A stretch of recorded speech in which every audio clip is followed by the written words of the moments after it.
Pemirsa, puncak arus balik lebaran Katar Kayang memargi ring tanggal kutus Mei sane jagirau. Sinarangan ring kahanan inucap di Sdukcapil Kota Denpasar, pacang muali ngelaksana yang sidak kependudukan, ring mekatah genah ngeranjing Kota Denpasar.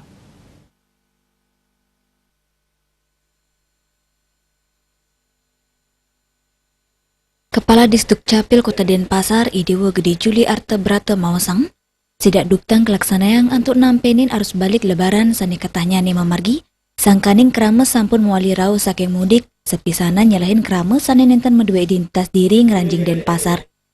Ring pemarginya nih, selanturnya nih Disdukcapil pacang nyarengang tim gabungan, inggian saking Satpol PP kantos kepolisian, baik ketandane pacang nureksain kewintanan piranti identitas duktang, miwa genah manengipun ring Denpasar, rumasuk piranti sani kebakte, lianan punika ring pendataan miwa sidak duktang utawi penduduk non permanen, taler pacang nyarengang desa kelurahan, sani ketujuan majeng penduduk non permanen, kabit penertiban Satpol PP Kota Denpasar Inyoman Sudarsana Mausang, pet pradewen dan krama sani mewali ke Denpasar nenten makte piranti identitas, mejanten pacang ketampenin Satpol PP, penduduk inucap selanturnya ne mangde nguningayang semeton ipun antuk ngicen jaminan, pet pradi samian nenten kejangkepin, ipun preside kekeniang sidang tipiring kantos kewaliang.